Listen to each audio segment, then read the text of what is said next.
ఎందుకబ్బా ఎందుకంత పడుదలన్నారు? కాదు రామకృష్ణ స్వామి, కేవలం మీరు ఇంతవరకు కూడా దుష్టులను సంహరిస్తూ అనేకమైనటువంటి అవతారములలో అనేక వేల మంది రాక్షసులని త్రుటి కాలంలోనే సంహరించారట. అందరూ చెప్పుకుంటే విన్నా, నా కంటితో చూడలేదు కదా, ఆ కారణం చేత నా కంటితో ఒక్కసారి చూడాలని కోరికగా ఉందండి అన్నారు. అబ్బే దానికేముంది కోరిక, కేవలం ఇక్కడి నుంచే చూడొచ్చు, నువ్వు ఏం అభ్యంతరం లేదు. మన గరుత్మంతుడు ఇక్కడే ఉంటాడు, ఏం కావాలో చూస్తూనే ఉంటాడు, నీకు మాత్రం ఏ విధమైన లోటు రాకుండా జాగ్రత్తగా కాపాడతాడు. ఆ కారణం చేత నీకేమి ఇక్కడి నుంచి చూడొచ్చన్నారు. బే ఏమీ కదా మహాప్రభు, నేను మాత్రం వెళ్ళి చూడాలి, మీరు ఎలా సంహరిస్తారో, రాక్షస సంహారం ఎలా చేస్తారో అని అడిగారు ఆవిడ. ఏమైనా సరే అని పాపం వైకుంఠంలో దన్నిది, కేవలం సీతారాములుగా పుట్టిన తర్వాత కాదు, వైకుంఠంలో లక్ష్మీనారాయణులుగా ఉన్నప్పుడే జరిగింది ఈ కథ. ఈ కథ వాల్మీకి మహర్షి గారు సంక్షిప్తంగా దాన్ని వ్రాసి అట్టే పెట్టాడు. ఏ అవతారం ఎందుకు వచ్చిందో, ఎవడు ఎందుకు పెట్టాడో వాడి కారణాలన్నీ యుద్ధకాండలో పూర్తవుతాయండి. అప్పుడు కానీ నేను పూర్తి చేయను, కానీ ఇది మాత్రం చెప్పాలి అనే భావన చేత ప్రారంభం చేశాను ఇవాళ. ఎందుకని ధర్మశాస్త్రం అది. కేవలం సీతామాత అంటే కేవలం జనక మహారాజు గారి కూతురా కాదు, కేవలం లక్ష్మీదేవి సాక్షాత్. అందుకోసమే జనక మహారాజు గారికి కూతురుగా పుట్టలేదు ఆవిడ, దొరికింది గనక కూతురు అనుకుంటున్నాడు. ఆయనకి దొరికింది గనక, అంతేగాని ఈవిడికి పుట్టారు గనక దశరథ మహారాజు గారి భార్యకి పుట్టారు దశరథ మహారాజు గారు నా కొడుకులు అనుకుంటున్నాడు అంతే. వీళ్ళు వీర్యమందు పుట్టలేదు, ఆవిడ యోనియందు పుట్టలేదు, అందువలనే వారిద్దరూ భార్యాభర్తలైనారు. మహాప్రభు హనుమంతుడు చెప్తాడు, హనుమంతుడు సుందరకాండలో చెప్తాడు ఈ సంగతి. అమ్మా నీకోసమని రావణమూర్తి పుట్టారు అంటే నువ్వు మాత్రం యోనియందు జన్మించలేదు, వారు వీర్యమందు జన్మించలేదు. రామచంద్రమూర్తి అవతారం అలా వచ్చింది, నీ అవతారం ఇలా వచ్చిందమ్మా, అందుకనే మీ ఇద్దరు భార్యాభర్తలైనారు తల్లి అంటాడు మహానుభావుడు. ఆవిడ ఆ కోరికతో వచ్చింది, రాక్షస సంహారం ఎలా నేను చూడాలి అనే కోరికతో. అందుకనే ఇన్నిసార్లు ఎన్ని పేచీలు వచ్చినా అయోధ్యకాండలో ఆవిడ బయలుదేరిన ఉద్దేశ్యం అది. అనంతరం సుందరకాండలో హనుమంతుడు కూడా పంచముఖాంజనేయుడే పరమాత్మ మత్పృష్టమధిరోహత్వం, అమ్మా నా వీపు మీద కూర్చో తల్లి, ఇప్పుడే క్షణంలో రామచంద్రమూర్తి యొక్క సన్నిధానంలో చేరుస్తానని ఒక్కసారి విశ్వరూపం పెంచేశాడు మహానుభావుడు. పంచముఖాంజనేయుడైనాడు. పంచముఖాంజనేయుడు కేవలం సుందరకాండలోనే పంచముఖాంజనేయుడైన మహాప్రభు ఆయన. అటువంటి నారసింహ క్రోడ ఇత్యాది అవతారం, ఆ పంచముఖావతారం నారసింహస్వామి ఒక్క పర్యాలం స్వామి హనుమంతుడు అలా ఒక్క పరమేశ్వరుని యొక్క రూపం చూపించాడు. పరమేశ్వరుడు తన యొక్క రూపాన్ని విశ్వరూపాన్ని ఎప్పుడైతే చూపించాడు, అమ్మా ఈ రాతల్లి నా వైపు మీద కూర్చోమ్మా, ఇప్పుడే త్రక్షణలు చేస్తాన్నాడు. నాయన చాలా గొప్పవాడివిరా, మత్ప్రభావ విజ్ఞాయ, నీ సంగదేవుడు రామచంద్రమూర్తి తెలుసుకోకుండా కేవలం నా కోసం పంపించారా, తెలుసురా నాయన, చాలా గొప్పవాడివి మహాప్రభు, రూపం మాత్రం తగ్గించు నాయన, నేను మాత్రం రాను నీతో, దానికి కారణాలు చాలా ఉంటాయిలే అన్నారు ఆవిడ. చాలా ఉంటాయిలే నాయన అన్నారు. ఎందుకో తెలుసా, కళత్రమతి సందేహ, నేను ఈ వీపు మీద కూర్చుని ప్రయాణం చేస్తే హనుమంతుడికి పెళ్ళయిందని ఎవరా అనుకుంటారా, హనుమంతుడికి కూడా పెళ్ళా ఉంది ప్రధాన మీద ఎక్కించుకెళ్తున్నాడు అనుకుంటారా, ఆ మాట రాకూడదు. అంతే. సాయుధా భాభోయోమ్ని రాక్షసాత్వం నిరాయుధ, నీ దగ్గర ఆయుధములు లేవు, అనేక ఆయుధములతో రాక్షసులంతా కూడా నీ వెంటబడతారు. నన్ను సముద్రం దాటిస్తానంటున్నావే నువ్వు, సముద్రమే కనుక దాటిస్తే మధ్యలో వారు నువ్వు కొట్టుకుంటారు. నువ్వు వాళ్ళతో యుద్ధమే చేస్తావా, ఆత్మరక్షణే చేసుకుంటావా, నన్ను రక్షిస్తావా, అసాధ్యం. అందువల్ల నేను భర్తురర్ధశ్చయ్యతే, స్వామి కార్యం నాశనం అయిపోయి నేను కాస్త సముద్రంలో పడి చచ్చిపోతాను. బాగలేదురా. ఇంకో కారణం చెప్పనా, భర్తృభక్తిం పురస్కృత్య రామాదన్యస్య వానర నస్పృశామి శరీరంత పుంసో వానర పుంగవ. భర్తృభక్తిం పురస్కృత్య, రామచంద్రమూర్తి ఉన్నటువంటి భర్తగారినటువంటి భావన, దాన్ని జాగ్రత్తగా పెట్టుకుని దానిని పురస్కరించుకుని రామాదన్యస్య గాత్రం నస్పృశామి, రామచంద్రమూర్తి మినహా మిగతా ఏ పురుషుడు యొక్క దేహాన్ని కూడా స్పృశించను.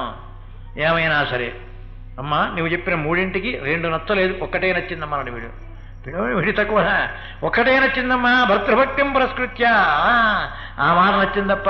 కళత్రవతి సందేహ, ఎవరో రామచంద్ర హనుమంతుడికి పెళ్ళయిందనుకుంటారు, ఎవరు అనుకుంటే ఎందుకు వచ్చానమ్మా ఈ ఊరు, ఎవరేమనుకున్నా ఏం భయం లేదు. ఇక దానికి ఆ కారణం కూడా నాకు నచ్చలేదు. అసలు కారణం అది ఏమిటది, కేవలం ఆ రాక్షస సంహారం, రావణ సంహారం సీతామాత లంకలోనే ఉండి చూడాలి. అందుకొచ్చింది ఆవిడ, ఆనాడు వైకుంఠంలో కోరుకుని వచ్చింది. ఆ కారణం చేత అందుకోసమని హనుమంతుడితో మాత్రం ఇలా చెప్పేశారు మహాతల్లి. అనంతరమైన సాయుధామహయోగాన్ని రాక్షసాత్వం నిరాయుధ, నీ దగ్గర ఆయుధం లేవు, వాళ్ళ దగ్గర ఆయుధాలు ఉన్నాయి, వాళ్ళు నువ్వు కొట్టుకుంటారంటే అసలు లంకామపి సనాధామానయితం శక్తిరస్తిమే, లంకనే పట్టుకుపోతానంటుంటే లంకాలను రావణాసుడితో సహా అలా పెకలించుకుని చేతిలో పట్టిపోతానమ్మా. అసలు వాళ్ళ రాక్షసులు రావడం, వాళ్ళు నేను కొట్టుకోవడం అబ్బే అసలు ఏమీ అటువంటి ప్రసక్తే లేదు, ప్రశ్నే లేదమ్మా అన్నాడు. ఆ కారణం చేత నువ్వు చెప్పిన వాటిల్లో 2 మాత్రం నచ్చలేదమ్మా. భర్తృభక్తిం పురస్కృత్య రామాదన్యస్యవానరా, అది మాత్రం రామచంద్రమూర్తి యొక్క దేహం తప్ప పరాయ మగవాడు దేహమును స్ఫురించన్నావే, ఓహో చాలా బాగుందమ్మా అన్నది. ఏమిట్రా నాయన మళ్ళీ 2 సార్లు అంటున్నావు ఏమిట్రా? అర్థమైంది లేరా నాయన, నేను మాత్రం పరాయ పురుషుణ్ణా, రావణాసుడు తీసుకొస్తే మాత్రం బాగుందే, అది అర్థం. వాడు ఒకడు నుంచి ఒకడు అర్థం తీస్తారండి. ఏ సామాజిక వాడి రుద్రుడు మహానుభావుడు పరమేశ్వరుడు కదా, రావణాసుడు వస్తే బాగుందమ్మా అన్నాడు. నాయన వినాథా వ్యవశాసతి, వాడు నిజస్వరూపాన్ని చూపించగానే నేను మూర్ఛిల్లి పడిపోయినాను. మూర్ఛిల్లి పడిపోయిన సమయమందు ఏ మంత్రశక్తి చేత తన రథం మీదకి అధిరోహింపజేసుకున్నాడో చెప్పలేను. ఇప్పుడు మాత్రం దేహంలో తెలివి ఉండగా మాత్రం నీ మీద కూర్చొని అంతే. చూసారా, అలా ఒక్క యుక్తితో మహాతల్లి సమర్థించేశారు అక్కడ.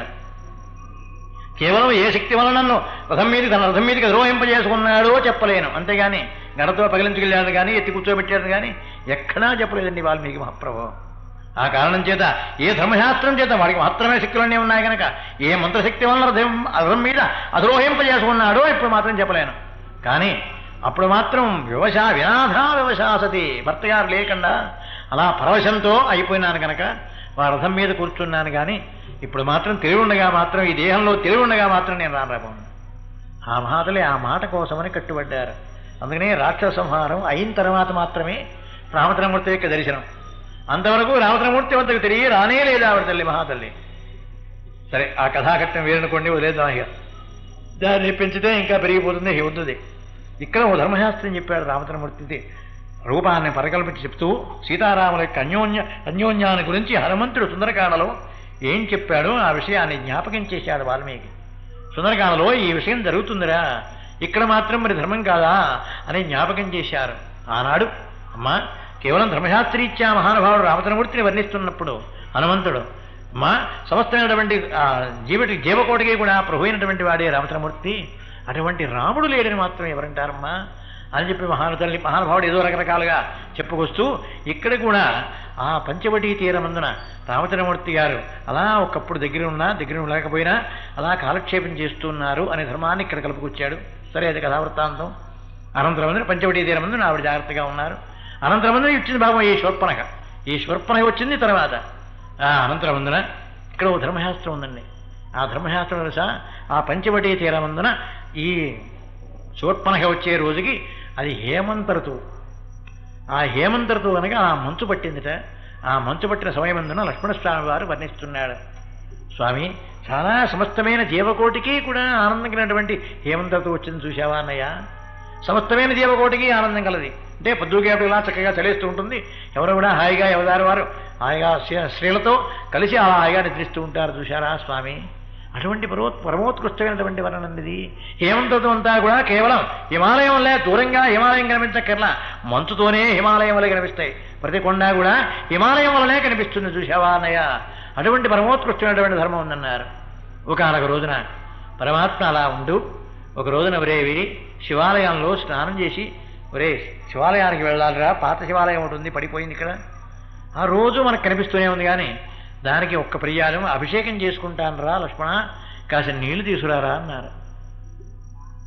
ఇది వాల్మీకంలో ఉందండి, వాల్మీకంలోనే ఉంది. సరే, లక్ష్మణస్వామి వారు గంగానదీ తీరమునకు నీళ్లు పెట్టి రావడానికి వెళ్ళాడు. ఓ బిందె పట్టుకొచ్చాడు, ఇచ్చాడు. 2వ బిందె పట్టురాలా. ఆ 2వ బిందె ముంచుకున్నాడు, గట్టెక్కాడా, బాగా బిందె రెడ్డి కూర్చున్నాడు. ఏమిట్రా ఇంకా రావట్లేదు ఏమిటని వాల్మీకి మహర్షిగా రామచంద్రమూర్తి గారు బయలుదేరి లక్ష్మణస్వామిని చూడడం కోసమని వస్తున్నాడు. లక్ష్మణస్వామిని చూడడం కోసం వస్తుంటే అక్కడ వెళ్ళేప్పటికల్లా అక్కడ కూర్చున్నాడు. ఎరా నాయన నీళ్లు పెట్టి రాకుండా అక్కడ కూర్చున్నావేరా అన్నాడు ఆయన. కాదన్నయ్య, ఒక మంచి ఆలోచన వచ్చింది ఈ పూట నాకు.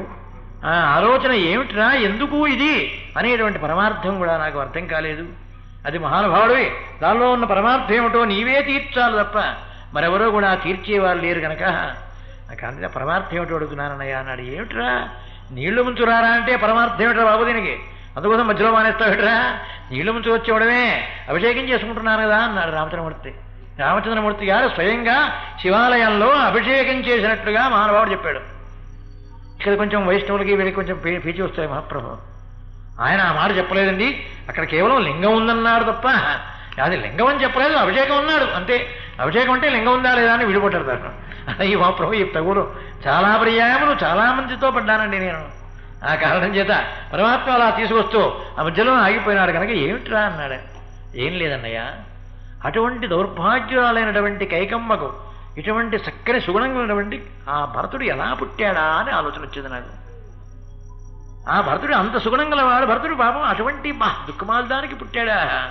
ఇది యథార్థమేనా, ఏమైనా తేడా ఉందా, ఎందుకు అలా జరిగింది అని కొంచెం ఆలోచన వచ్చింది. నీ ఆలోచన ఇదిరా, ఇప్పుడు దానికి ధర్మయుడు చెబుతాను రా అన్నాడు.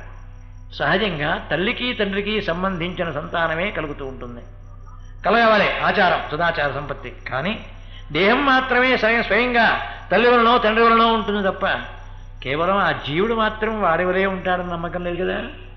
జీవుడు మాత్రం ఆనాడు తండ్రిలో తల్లిలో ఉన్నట్టుగా ఈనాడు వాళ్ళ యొక్క భావన బట్టి మాత్రం ఈ కుర్రాడు మాత్రం ఉండడం.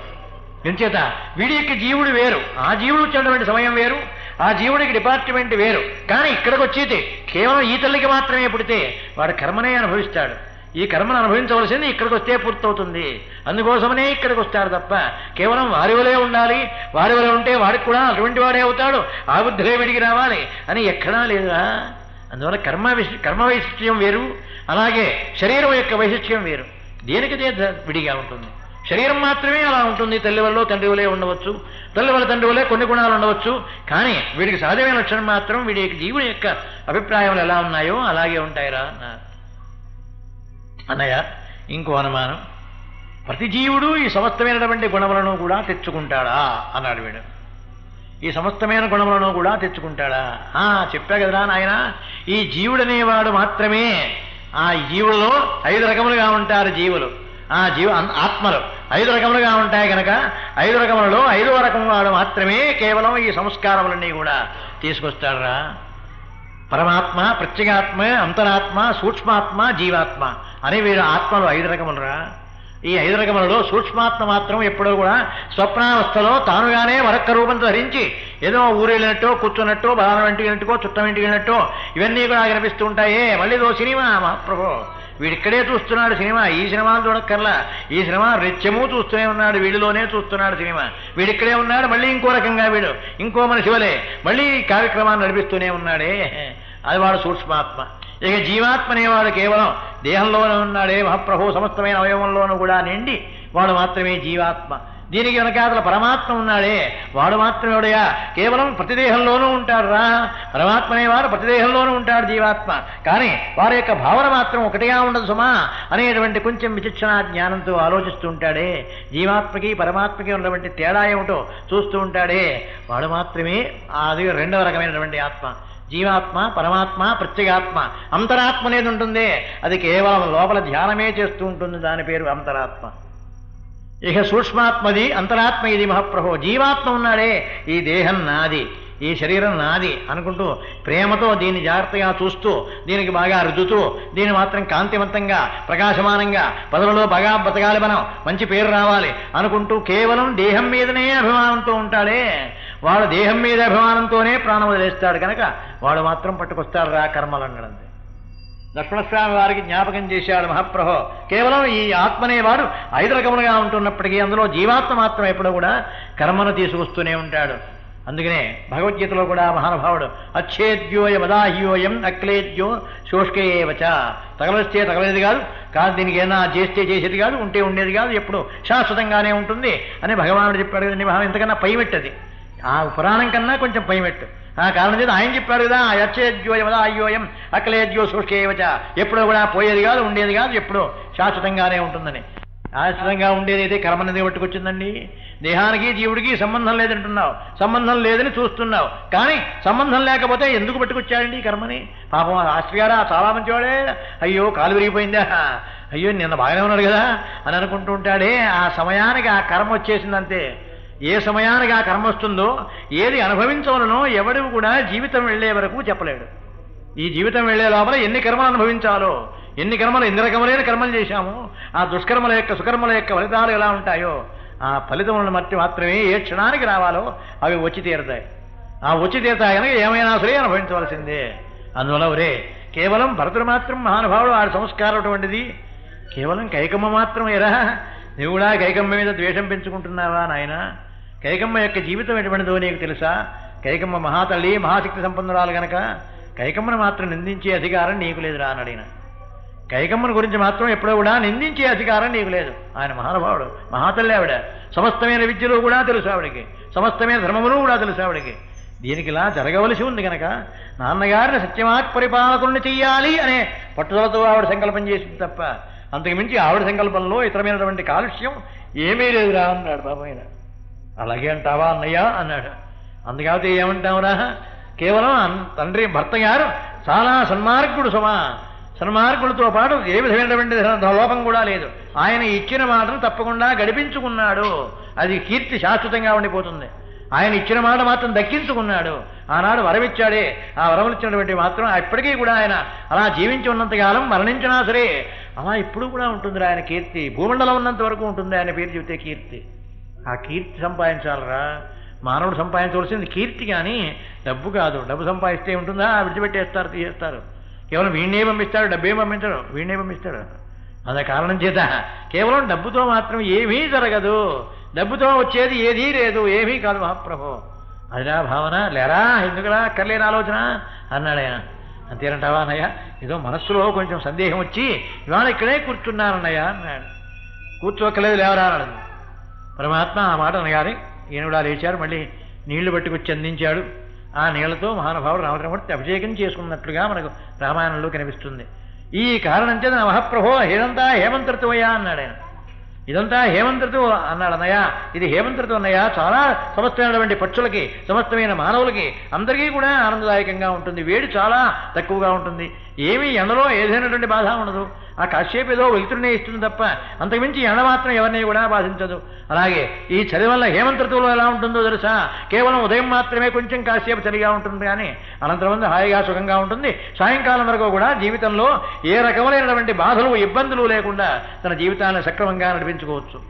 అటువంటి చాలా యోగ్యమైంది కనుక ఇది చాలా గొప్పది అన్నయ్య అనుకుంటున్నారు. ఇలా కబుర్లు చెప్పుకుంటున్నారు. ఒక రోజున ఏ మహాతల్లి బయలుదేరి వచ్చారు. మహాప్రభు ఇక్కడిది కదా. ఆ మహాతల్లి ఒక రోజున రానే వచ్చారు పాపం ఈ శూర్పణఖ. వెళ్ళి కరుడుతో చెప్పుకున్నారు, అన్నయ్య కేవలం ధర్మశాస్త్రజ్ఞుల వాళ్ళంతా మహానుభావులు, చాలా అందమైన వాళ్ళు, అంతకన్నా అందంగా ఉంటుంది భార్య. అటువంటి భార్యను వెంట పెట్టుకుని మన ఊళ్ళోకి వచ్చాడు అన్నయ్య. మన ఊళ్ళోకి వచ్చాడు ఆ రాముడు. మనమంతా లెక్కలేమనా? మనమంతా ఏమి ఇబ్బంది భయం లేదా? ఏమన్నా మనమంతా రాక్షసులం కదా. రాక్షస జాతిలోకి రాక్షసులు ఉండే చోటుకి ఇక్కడికి వచ్చాడా? ఇక్కడికి వచ్చాడు ఆ రాముడు. వచ్చి పైగా నేనే మాట్లాడితే ఏదో రకరకములుగా చెప్పి చివరికి నాకు ఈ గతి కలిగించాడన్నయ్యా అన్న. చివరికి నాకు ఈ గతి కలిగించాడన్నయ్యా, చూసావా మానవుడికి ఎంత ధైర్యం అన్నాడు. ఏమైనా సేను వెంటనే వెళ్ళి వాళ్ళని సంహరించి ఆ సీతనే లాక్కురామన్నారు. రావణాసుడికి కూడా చెప్పలేదండి ముందు ఈవిడ. ముందు వెళ్ళి చెప్తున్నాడు అకంపనుడు. రావణాసుడికి సీతామాత వృత్తాంతం చెప్పినవాడు అకంపనుడు, వాడి పేరు. ఆ తర్వాత వెడుతుంది శూర్పణఖ. ఒకసారి రావణాసుడు కూడా వెళ్ళి మారీచుడితో మాట్లాడి వాడు వెళ్ళిపోరా ఇంటికంటే మళ్ళీ బుద్ధి తెచ్చుకుని మళ్ళీ ఇంటికి వచ్చేసాడు వీడు. మళ్ళీ ఇంటికి వచ్చినప్పుడు మాత్రమే అప్పుడు వచ్చింది మహాతల్లి ఈ శూర్పణఖ. అప్పుడు వచ్చి మళ్ళీ రెండో పర్యాయం చెప్పిన తర్వాత అప్పుడు మాత్రమే బయలుదేరి మారీచుడి దగ్గరికి మళ్ళీ వచ్చి, ఒరే తప్పనిసరిగా బయలుదేరవలసిందేరా నువ్వు అని పాపం వాడిని ప్రోత్సహించుకుని బయలుదేరాడు. అలాగుంది మన చరిత్ర. ఎందుకో తర్వాత కారణాలు వేరేగా ఉండవచ్చు, కానీ రెండో పర్యాయంలో వచ్చి వెళ్ళాడు. రెండు పర్యాయములు వచ్చాడు మారీచు దగ్గరికి రావణాసుడు. మారీచు దగ్గరికి రెండు పర్యాయములు వచ్చాడు. మొదటి పర్యాయం మారీచు చెప్పినటువంటి మాటలు నమ్మి మహానుభావుడు రామచంద్రమూర్తి చాలా గొప్పవాడు అనుకున్నాడు, వెళ్ళిపోయినాడు. ఏమీ కూడా యుద్ధం కోసమని కానీ సీతమ్మను ఎత్తుకురావడం కోసం కానీ ఏ ప్రయత్నము కూడా చేయలేదు. రెండో పర్యాయం మాత్రమే ప్రయత్నం చేశాడు. వాడు ప్రయత్నం చేయడానికి నిగూఢమైనటువంటి అర్థం ఉందని వాల్మీకి మనకు జ్ఞాపకం చేస్తాడు.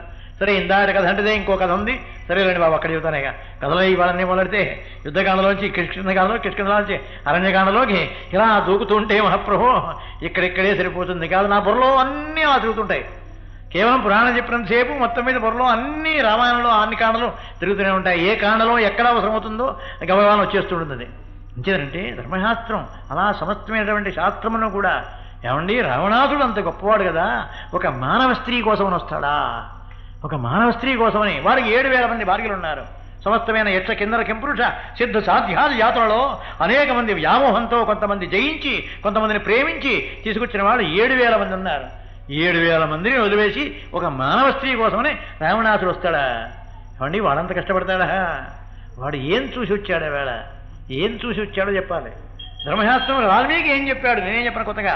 వాల్మీకి ఏం చెప్పాడు? ఏం చూసి వచ్చాడు? సీతామాతను చూడటం కోసమని వాడు సీతామాతను తీసుకెళ్ళడం కోసమని వచ్చాడు. ఎలా వచ్చాడు మహాప్రభు? భిక్షుడు ఎలా వచ్చాడు? భౌత భిక్షాందేహి అన్నాడంటూ ఉంటారే, కాదండి. వాడు భౌత భిక్షాందేహి అంటాడా? మహానుభావుడు అందరి ప్రభు భౌత భిక్షాందేహి అంటాడా? యాచకుడిగా మాత్రం వాడు రాలేదు. వాడు పరివ్రాజిక వేషంలో వచ్చాడు. పరివ్రాజిక వేషం అంటే కేవలం వారిని చూడగానే అయ్యా కాస్త వారిలో మహానుభావులు వచ్చినట్టున్నారు, కాస్త ఆతిథ్యం వారికి ఇద్దామని వీళ్ళకే అనిపించాలి. అది పరివ్రాజిక వేషం. అది ఉంచవృత్తి. ఉంచవృత్తి అంటే మార్గంలో ఏదైనా యజమాని పట్టుకెళ్ళగా మిగిలితే దాంతో జీవిస్తారే, దాని పేరు ఉంచవృత్తి. అదే పొలాల్లో పరిగేరుకోవడం అంటే యజమాని పట్టుకుపోయిన తర్వాత ఏదైనా మిగిలి ఉంటే దాంతోనే జీవించడం కోసం దాని పేరు పరి అంటారు. దాని పేరు అదే ఉంచవృత్తి అంటే అర్థం పరమార్థం. దాంతోనే జీవించడం. అదేమైనా దొరికితేనే జీవించడం, దొరకపోతే అలా పని చేయడమేగా. అవేళ భోజనమే లేదు మహాప్రభు. అలా ఉంటారే దాని పేరు ఉంచవృత్తి. దీని పేరు పరివ్రాజిక వృత్తి. భిక్షిక వృత్తి అంటే భౌతి భిక్షాందేహి అని అడిగే దాని పేరే భిక్షిక వృత్తిది. ఇలా 3 రకములుగా వృత్తులను ఏర్పాటు చేశారు. ప్రతిదీ కూడా మాట్లాడకండి. ప్రతిదీ కూడా ఏ వృత్తి ఎందుకు ఏర్పాటు చేశారు, ఏ వృత్తిని ఆధారంగా చేసుకుని మానవుడు బ్రతకవలే. అందులో ఉంచి వృత్తి మాత్రమే చాలా గొప్పది. అంటే యజమాని ఏదైనా మధ్యలో మార్గవశాత్తు వదిలేస్తే దాన్ని మాత్రమే సంపాదించుకుని దాంతోనే జీవితాన్ని గడిపిస్తారే, అది చాలా గొప్ప వృత్తి. మహర్షులంతా ఉంచి వృత్తితోనే జీవిస్తారు, ఉంచి వృత్తితోనే తిరుగుతారు. వాళ్ళకి ఏదైనా దొరికితే పుచ్చుకుంటారు, అది మానేస్తారు. ఇది కాదు నాది అనేటువంటి భావనతో ఏది కూడా సంపాదించకూడదు. నీది అనేటువంటి కారణ కోరిక రెండు కూడా ఎప్పుడు కూడా ఉండకూడదు అనేటువంటి ఆ అభిప్రాయమే మహర్షుల యొక్క అభిప్రాయం. ఆ ఆచారమే మహర్షుల యొక్క ఆచారం కూడా. ఆ కారణం చేత అలా జాగ్రత్తగా ఉండవలేని వెంటనే కరుడు ఎలమండుగుని ఏర్పాటు చేశాడు మహాప్రభు. 14 వర్షాన్ని 14 మందిని ఏర్పాటు చేశాడంతే. రే వెళ్ళి పట్టండి రా, దుఃఖమారాడు బ్రాహ్మడు ఏదో వీడా క్షత్రియుడా, ఆ క్షత్రుడైనటువంటి ప్రభువు ప్రత్యేకించి వస్తాడా, ఆయన ప్రభువా మహానుభావుడా, వెళ్ళి పట్టండి రా అన్నాడంతే. రామచంద్రమూర్తి చేతులు అంతా కూడా కుట్టిబెట్టారు. మహాప్రభువు అయిపోయినారు 14 కూడా. 14,000 మంది వచ్చారు. తర్వాత 14 వర్షాన్ని దండకారణ్య వాసనం. 14 ముందు 14,000 14,000 14,000 మంది వచ్చారు మహాప్రభు. ఈ రావణ కుంభకర్ణాదుల యొక్క సైన్యం. రామచంద్రమూర్తి అన్నారు, రే లక్ష్మణ సైన్యం బాగా వస్తుందిరా, వీళ్ళ తాలూకు వాళ్ళు చాలా మంది అన్నట్టున్నారా. ఆ కాలం చేత ఏమైనా సరే వారితో నేను పోరాడదా గనక రామచంద్ర జాగ్రత్తగా చూడరా సీతాదేవి అన్నాడు. సీతను జాగ్రత్తగా చూడరా అని సీతను అప్పగించారు. అనంతరం సీతామాతను లక్ష్మణస్వామి జాగ్రత్తగా కాపాడుకుంటుంటే ఒక్క క్షణంలోనే 14,000 మంది అయిపోయినారు. 14,000 మందిని కూడా ఒక్క క్షణంలోనే సంహరించేశారు పరమాత్మ. ఆ కారణం చేత నిన్న 14 కూడా పంపించాడు మహానుభావుడు కరుడు. అతని యొక్క ఆజ్ఞానుసారంగా వచ్చారు. 14 కూడా మరణించారు. అక్కడ కథ సమాప్తం చేశాను. 14,000 మంది ఈ రోజున వస్తారండి. 14 వచ్చారు ముందు. అనంతరం వారందరూ కూడా రామచంద్రమూర్తి యొక్క బాణాహతి వల్ల మరణించారు.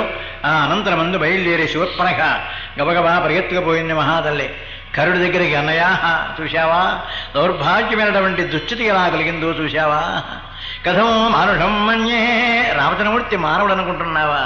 మానవుడు కాదు, సామాన్యమైన వాడు కాదు, మహాప్రజ్ఞాశాలి. ఆ కారణం చేత చూశావా ఎంతమందిని సంహరించాడో. సమస్తమైనటువంటి రాక్షస జాతిని కూడా భయపెడుతున్నాడే మహానుభావుడు.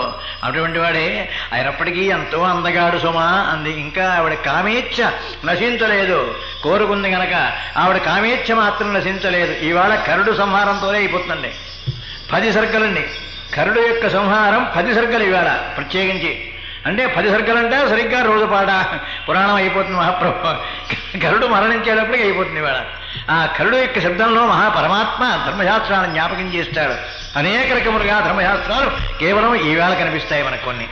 కొన్ని మాత్రమే కనిపిస్తాయి మహాప్రభు. అనంతరమందు రావణ బ్రహ్మ వస్తే కానీ ధర్మశాస్త్రాలు కనపడవు.